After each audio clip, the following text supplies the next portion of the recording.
Olá pessoal, tudo bem? Aqui é o Júnior Boulos. Estamos começando mais um Brasil em Foco, programa de entretenimento, da alegria, da informação e do combate à fake news, né? E antes de mais nada, vamos pegar nossa colinha, né? Vamos lá dar aqui um abraço para nossa amiga Jaciara Machuga, que está assistindo a gente lá de Santa Catarina, São Bento do Sul, pelo Facebook. E mandar um abraço também para o Luiz Carlos Pedroso, que está assistindo a gente pelo Facebook, né, de Santa Catarina. Um abraço para vocês, né? E para todo o pessoal da região de Campinas, Limeira, Sumaré, Hortolândia, Itupeva, a todos vocês, um abraço. E meu abraço especial à minha filha Luara Milcheski, né? Um beijinho do papai, Luara. Você tá aí do outro lado da tela chamando o pai de cabeçudo, né, filha? Mas tá valendo. E um abraço aqui para a nossa equipe também maravilhosa, né? O Robson Pestana, nosso diretor, Cláudio Sampaio, o diretor-geral. E hoje a gente tem uma pessoa muito especial. Esse cara é fera, fera, fera nas redes sociais, com 500 mil de seguidores. É isso mesmo, 500 mil de seguidores. A sua página chama Pensando Alto. Estamos com ele hoje, o Roberto Cardoso. Seja bem-vindo ao Brasil em Foco. Muito obrigado pelo convite, Júnior. Prazer estar aqui com a sua audiência no Brasil em Foco. Vamos conversar um pouquinho sobre tudo que está acontecendo por aí, porque o negócio realmente está complicado, né? A gente está vendo um governo que já está no segundo ano, com dificuldades de ter dado um governo como herdou, mas a gente vai dar um jeito. Vamos tentar destrinchar um pouco a situação para a gente poder conversar um pouquinho. Obrigado demais pelo convite e pela oportunidade, viu? Roberto, a partir desse momento você está em foco para 61 cidades da região de Campinas. Mais de 1 milhão de pessoas está assistindo a você. Quem é você? Olha, eu sou uma pessoa não diferente de todo mundo, porque eu não sou da área da política e não tenho interesse na política em si, na política partidária. Eu não estou me preparando para me lançar deputado, senador. Para mim, isso aqui não é um trampolim. Eu sou um professor de inglês e de francês. Na pandemia, as escolas fecharam por 2 anos e eu comecei a conversar com as pessoas pela internet, porque ninguém sabia o que estava acontecendo. Então, todo mundo com medo, todo mundo preocupado com o que podia acontecer. Eu comecei a explicar para as pessoas como que estava acontecendo a política, quais eram as alternativas, apresentei um pedido de impeachment contra o Bolsonaro, que eu mesmo fiz, apresentei, fiz algumas ações na justiça também, aquele deputado Daniel Silveira, que foi julgado, foi preso, que o Bolsonaro indultou, fui eu que fiz a denúncia contra ele no STF. Então a gente foi tomando algumas atitudes aqui, foi formando uma comunidade em torno desse tema da política brasileira, né? Tentar fazer alguma coisa no mundo real, não só videozinho no mundo virtual. Eu acho que a gente precisa ter resultado prático de tudo que a gente faz, né? Nossa, uau! Como é que é? Eu não sabia dessa, Roberto. Não? Então quer dizer que você montou uma estrutura, abriu um processo contra o Daniel Silveira que resultou na prisão dele, é isso? Foi. Aquele deputado que fez primeiro, ele fez um vídeo dizendo que ia bater no Alexandre de Moraes, no Fachin, tal. Quem fez a denúncia que levou ele à prisão fui eu que fiz. Eu Nossa, fiz a parabéns pelo seu trabalho jurídico, né? Pelo seu conhecimento jurídico. Mas você não tem medo, não sofre ameaças? Como é que é a sua vida? Então, eu tenho talvez uma facilidade que, assim, eu não estou em São Paulo, eu não estou em Brasília, eu estou em Bauru, que é uma cidade tranquila, apesar de que o interior a gente sabe que é bastante bolsonarista. Mas o país parou por 4 anos. A gente não tinha PGR, não tinha Ministério Público, não tinha Polícia Federal. Alguém tinha que fazer alguma coisa. Então eu entrei com ações desses 4 anos que eu não preciso mais entrar. Eu denunciei a Bia Kicis por racismo e ela foi responder inquérito, sentou lá na frente da Polícia Federal e se não passasse pano ela estava condenada, contra o Daniel Silveira, contra o Kim Kataguiri, contra Marcos Pontes, contra, deixa eu ver se eu vou lembrar tudo, fiz o pedido de impeachment contra o Bolsonaro. Eu entrei com várias ações nessa época para tentar manter funcionando, né? E o Daniel Silveira foi preso, então foi uma vitória. Então quer dizer, professor, que o senhor é a pedra no sapato dos bolsonaristas? É isso mesmo, professor? Enquanto era o governo Bolsonaro, sim, porque agora não precisa mais, né? Agora tem PGR, agora tem Ministério da Justiça de novo, agora tem Polícia Federal. Então agora o país está andando, mas ali o país parou. O país parou por quatro Mas o anos, que o né? senhor quer dizer com isso, professor? Que o ex-presidente aparelhou a Polícia Federal e a PGR junto aos seus interesses? Eu não quero dizer nada, quem disse foi ele mesmo, né? Naquela reunião lá, que disse que ia trocar delegado da Polícia Federal se chegasse na família dele, que se precisasse trocava o ministro. Foi ele mesmo que falou naquela reunião 2020, depois o Moro pediu demissão, né? Ele aparelhou tudo e fez o país parar para os interesses dele, para ele poder roubar e não sofrer as consequências, né? Nossa, mas você falar a palavra roubar na televisão é bem forte. O senhor não tem medo de levar um processo? Mas se ele me processar, como o velho da van me processou, tem respondendo 2 processos do velho da van, um de 2020 e outro de 2021, o problema é que ele tem ações na justiça sobre isso mesmo, né? Tá. Se ele quis. Professor, como que o senhor está vendo o cenário atual do Lula agora comparando com o Bolsonaro, né? São dois fatos distintos, né? O Bolsonaro era um de direita, ele dizia de direita mais centro, né? Sim. E o Lula é um de esquerda, né? Qual a comparação entre os dois governos? Como que o senhor vê o mandato do Lula e o ex-mandato do Bolsonaro na sua visão de digital influencer, pessoas que têm mais influências na rede social? Olha, a América Latina, ela tem um problema. Porque como a gente tem o regime presidencialista e não parlamentarista como na Europa, você faz uma eleição para presidente e faz outra para deputado. Então, às vezes, você elege um presidente de esquerda, mas o parlamento é de direita. Tem outros países que elegeram um presidente de direita, mas o parlamento é de esquerda. Então, fica esse choque de interesses, né? No Brasil, por exemplo, o Lula está se matando com um Congresso que é 80% de direita e que se acostumou a receber emenda, a receber dinheiro. Hoje em dia o Centrão não quer nem ministério mais. Antes eles queriam ministério, agora eles querem emenda parlamentar, eles querem orçamento secreto, né? Então é difícil para um presidente de esquerda governar com um Congresso de direita. Mas o Bolsonaro, ele era de direita com um Congresso de direita. Ele não governou porque ele não quis, né? Ele tinha tudo à disposição ali. O que ele quisesse aprovar, se ele quisesse ter privatizado até o ar atmosférico, ele teria feito. Essa história dele de que o STF não deixou ele governar, conversa fiada, ele tinha tudo ao lado dele, tinha 80% do Congresso, ele optou por não governar, porque ele sabia que a investigação estava chegando no filho dele, com aquele inquérito das rachadinhas, e para parar esse inquérito teve que negociar e fazer concessões, então ele fez concessão para todo mundo e foi andar de jet ski, ele optou por não governar, essa que é a diferença, né? Professor, quando a gente via as críticas, né, que eu acho injusta ao STF, de muita gente, né?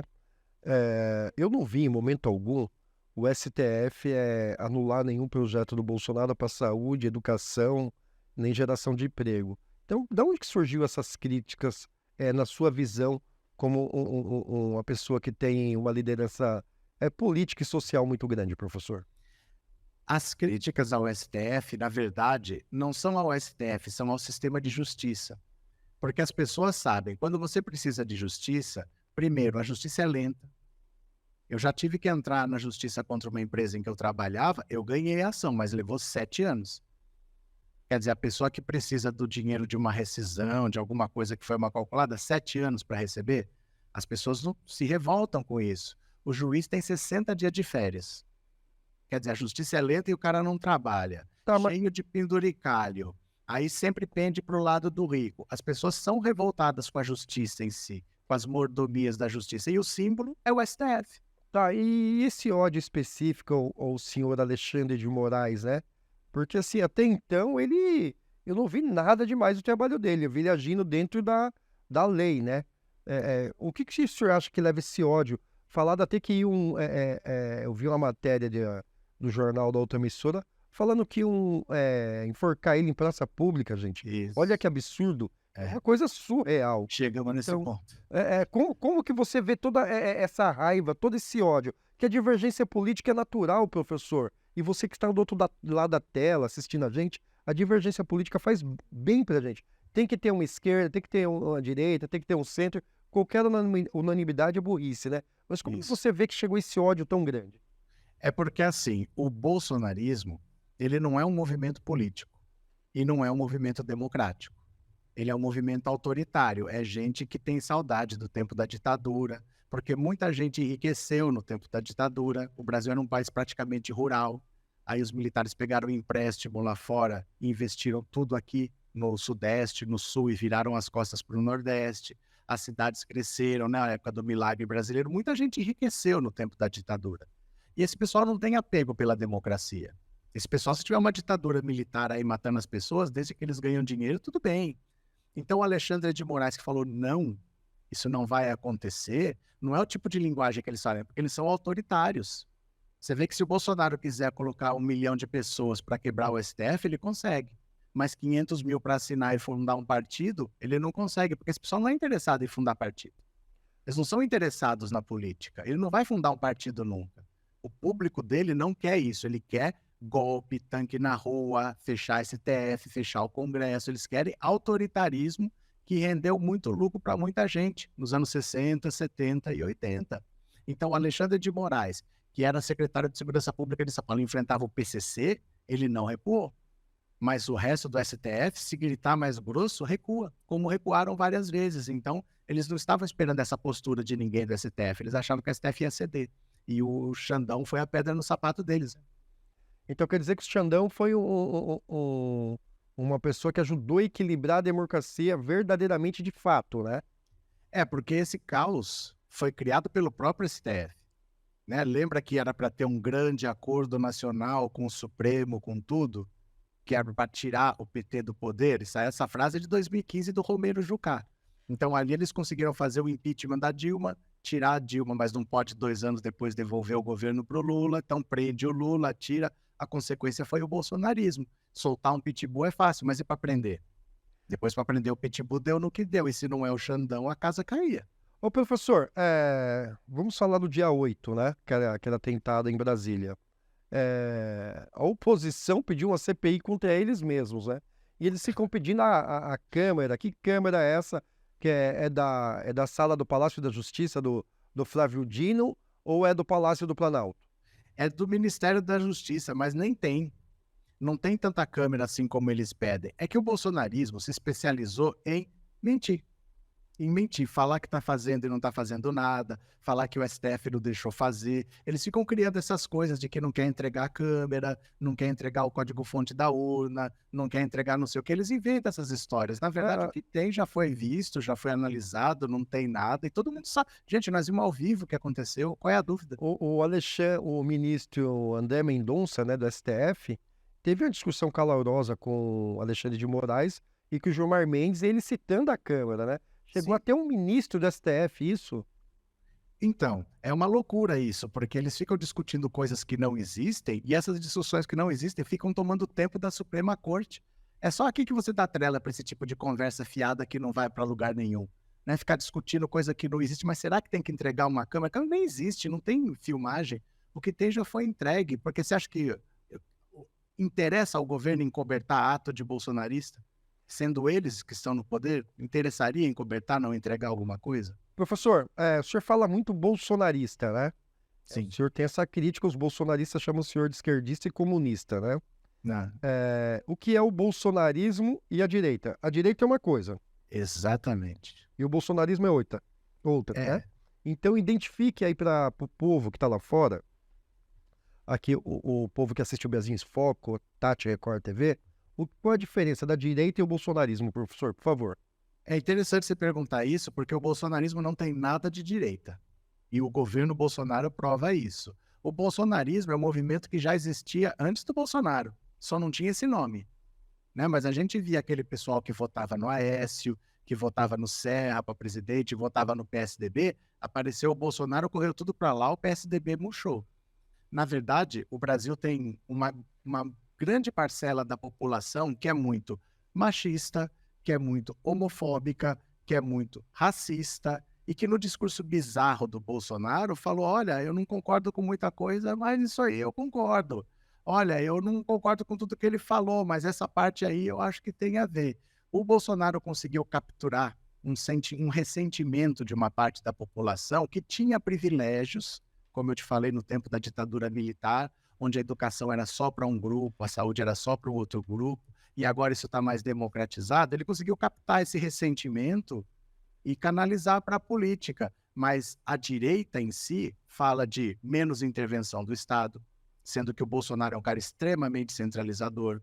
A direita fala em diminuição do Estado e o Bolsonaro não privatizou nada. A direita fala em redução de impostos e o Bolsonaro aumentou impostos para aumentar a arrecadação. O Bolsonaro não tem uma pauta de direita. Professor, se me permite, me corrija se eu estiver errado, vou fazer a correção ao senhor, tá? Para você que está chegando agora no Brasil em Foco, Estamos falando com o professor Roberto. Ele tem uma página no YouTube, né, professor? Isso. No YouTube com 500 mil de seguidores, Pensando Alto. Professor, voltando ao raciocínio, Bora. professor Roberto, o senhor falou que não privatizou, né? Mas e a Landulfo Alves, que o Ciro Gomes denunciou lá do Nordeste, parece que recebeu joias, recebeu propinas em joias. E a Landulfo Alves, que está sendo investigado, não foi uma privatização, professor? Foi. Mas isso, num governo de direita, seria o mote principal, seria a tônica do governo. E você pode falar dessa refinaria, você pode falar da Eletrobras em 4 anos. Sendo que era um governo que se propôs a ter uma pauta liberal de direita, você pode falar em 2 privatizações. E 2 privatizações muito questionadas. Porque essa da refinaria também você vê o preço de mercado delas. Por exemplo, na pandemia, as empresas de petróleo perderam muito valor porque a economia parou. Ficou todo mundo em casa, lockdown. Então você usou menos combustível e o preço das empresas também baixou. Eles aproveitaram o preço de baixa, o preço mais baixo possível para vender. Sendo que todo mundo sabia que uma hora a pandemia ia passar e o valor ia ser recuperado. Então ninguém faria a venda por esse valor que foi feito. Ele vendeu por menos da metade do preço, que é um negócio de 2 para 4 bilhões de dólares. É uma diferença muito grande, né? E aí eu também daria joias de presente, eu ficaria muito agradecido por quem vendesse por um valor tão baixo assim, se eu tivesse feito essa compra. Eu ficaria muito feliz se eu fosse lá dos Emirados Árabes. Professor, a gente vê um afastamento, né? Assim, pelo menos eu vejo aqui acompanhando todos os políticos que passam aqui no programa, né? Todas as autoridades, né? Um afastamento do Bolsonaro, né? E eu vejo a turma do Tarcísio em São Paulo, né? Os deputados que apoiam o Tarcísio se afastando do Bolsonaro, Sim. inclusive as lideranças mais fortes da cidade de São Paulo de direita, né? Como o senhor vê esse cenário dessas novas lideranças da direita se afastando do Bolsonaro, né?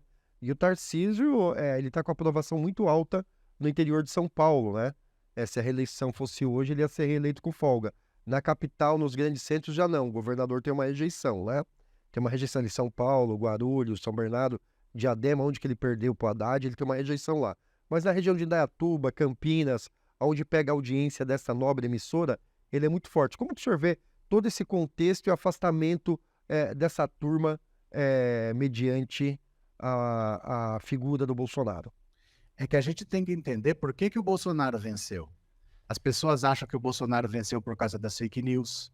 Outros falam que é porque ele tinha um exército de robôs nas redes sociais, ou então porque ele usou o método X ou o método Y. Na verdade, o Bolsonaro venceu porque o Lula não disputou a eleição.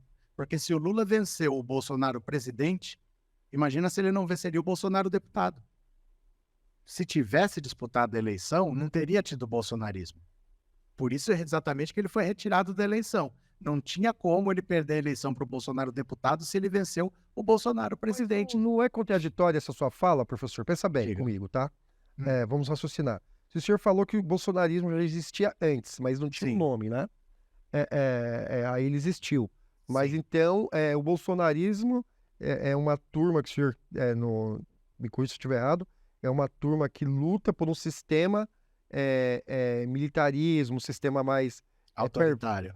perverso para as pessoas mais pobres, né? Isso. Então, se isso existia antes do Bolsonaro, então quer dizer que podia aparecer qualquer outro nome, não? Você diz da direita ou da esquerda? Da Assim? direita. Poderia, desde que prometesse o que ele prometeu, que é prometer uma ruptura institucional. Se tivesse outro nome prometido a mesma coisa, eles iriam. Não é uma coisa específica com o Bolsonaro. Tanto é que o Bolsonaro passou 4 anos, não fez o que ele prometeu, não deu o golpe de Estado, não tomou o poder, não botou o exército nas ruas, e a gente está vendo a popularidade dele cair. Por isso que os governadores, a maioria, está tentando se afastar do Bolsonaro. Porque a rejeição dele hoje é muito alta. Ele prometeu uma coisa para essa galera e não entregou. Ele foi para os Estados Unidos, ficou olhando de longe, aí o pessoal foi preso, ele não fez nada, disse que não é com ele, que ele não pode fazer. Então, para esse pessoal radical, só serve o radicalismo. Não dá para falar, né, na próxima eleição vamos tentar. Eles não gostam de eleição. Eles queriam o exército na rua matando opositores. Então, o Bolsonaro, agora que ele perdeu a eleição, ele perde popularidade, ele é descartado e ele mais atrapalha do que ajuda. Ele tem mais rejeição do que apoio. Quando ele vai apoiar alguém, ele mais tira votos do que leva. Isso é pesquisa do próprio PL.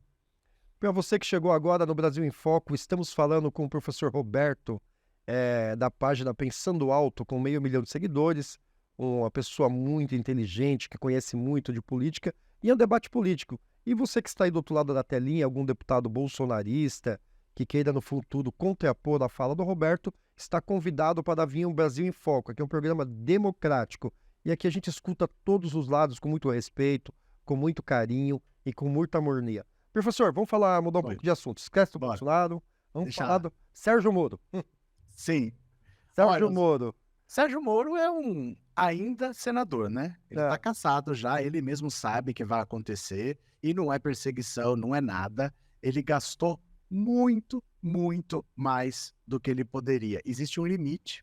Você tem aquele fundo eleitoral que vai determinar uma certa quantidade de dinheiro para o partido, mas cada cargo, deputado estadual, deputado federal, senador, governador, presidente, tem um teto do que você pode gastar. Para senador, é 4,4 milhões. Ele gastou 4,2 milhões como senador, mas ele gastou 2 milhões no Podemos, antes de mudar de partido, quando ele ia ser candidato a presidente da República. Então ele gastou dinheiro antes, participou de pesquisa como presidente, teve exposição, participou, foi para o União Brasil, gastou mais dinheiro lá. Então ele gastou muito mais dinheiro do que ele poderia, e ele sabe, ele não poderia ter feito isso, de ser candidato a presidente, mudar para senador, porque o dinheiro foi excessivo. Ele gastou dinheiro de candidato a presidente e de candidato a senador. Ele vai ser cassado. Então o senhor quer dizer que somou aos gastos do Podemos com outro partido, deu a inegibilidade dele? Vai dar? Vai dar, ele mesmo sabe, a esposa dele sabe, a Rosângela Moro talvez, ela é de São Paulo hoje, né? Ela tá pensando em voltar para o Paraná para concorrer à vaga dele. Até ela sabe que ele vai ser cassado, todo mundo sabe. O Dallagnol já foi cassado, ele vai ser cassado também. É, complicado, né? E me diz uma coisa, professor, chega a ser vergonhoso, né? Eu tô falando isso como cidadão, né? E apresentador do Brasil em Foco, ver um juiz prender um presidenciável, que hoje é presidente, né? O presidente Lula, e depois sair candidato a presidente. Ou seja, ele tinha um projeto de poder, e não era um juiz, sim um projeto de poder, né? E eu vejo duras críticas do ministro Gilmar Mendes a ele, né? Porque, infelizmente, o Sérgio Moro tá convidado para vir aqui, viu? Se quiser se defender. Ele fala o português totalmente errado, ele fala conja, né? Então é um português que não existe. E ele não tem uma estrutura que a gente vê aí, jurídica e nem cognitiva de fala. Como que uma pessoa dessa conseguiu, gente, ser um magistrado? É porque interessava para muita gente, né? O Sérgio Moro, ele tem várias polêmicas ao longo da carreira, mas ele estava sempre ligado aos poderosos, ele nunca seguia a lei 100%, então ele conseguia resultados que outros juízes não conseguiam garantir. Então ele sempre esteve ligado a interesses, desde aquele escândalo do Banestado, que envolvia até aquela emissora grande de televisão lá, ele sempre foi parceiro dos poderosos. Então, mesmo não seguindo a lei, cometendo arbitrariedades, ele dava o resultado que as pessoas esperavam e todo mundo aceitava, apesar dos métodos. Ninguém nunca considerou o Sérgio Moro um grande juiz, mas um juiz que fazia o que queriam que ele fizesse. Fazia o trabalho nada, sujo, né? seria isso? Basicamente. Resumindo. E o racismo contra o senhor é muito forte na rede social, professor? Não contra mim, é no país todo, né? Infelizmente é uma realidade que a gente enfrenta. O Brasil é um país muito racista, mas é um país muito intolerante com religiões, é um país muito machista também. Então eu acho que é uma coisa de... É um país que ainda precisa amadurecer. Precisa se olhar no espelho e se reconhecer como ele realmente é. Um país que acha que é todo mundo loiro, de olho azul, mas é um país miscigenado, é um país negro, né, pardo, é um país miscigenado, mas... Como Cazuza dizia naquela música, né? São caboclos querendo ser ingleses. Professor, estive em Brasília junto com o senhor e a Jaciara Machuga, né? Eu te conheci lá, nossa amiga. E você foi para um evento lá, que evento era aquele? Aquilo foi uma conferência do Brasil Participativo, fazendo parte da 4ª Conferência Nacional da Juventude. Era uma conferência que já existia anteriormente, mas até o governo Dilma, depois parou de ser feita. Muita coisa do governo federal parou de ser feita no governo Temer e no governo Bolsonaro, e estão tentando recuperar agora. Então ali era uma chance de você participar, levar propostas, ver iniciativas populares para sugerir políticas públicas para o governo nacional, Brasil Participativo. Foi muito interessante, Ou muito seja, produtivo. é a população que vai levar as propostas ao governo federal, é isso? Que podem se tornar ou não políticas públicas, vão ser analisadas e podem sim se tornar políticas públicas. E ali tinha um público seleto ali de quantas mil pessoas, mais ou menos? Há umas 3.000. 3.000, mas como escolhe essas pessoas, vai? O senhor estava lá, mas como que o senhor foi selecionado para participar do programa? São entidades diferentes que selecionam e que mandam para lá. O governo procura algumas entidades e abre a possibilidade de participação de várias maneiras. Então, foi bastante democrático, bastante descentralizada a escolha. Não teve uma escolha central, não. E da região aqui do interior de São Paulo, foi o senhor de Bauru, né? Da região de Campinas, o senhor conheceu alguém por lá? Campinas, Ribeirão Preto, Jundiaí, Leme, Limeira? Olha, que eu vou me lembrar de cabeça agora, não. Mas eu participei de uma plataforma do governo federal chamada Brasil Participativo e qualquer pessoa poderia colocar uma proposta de política pública para qualquer área de qualquer lugar do Brasil.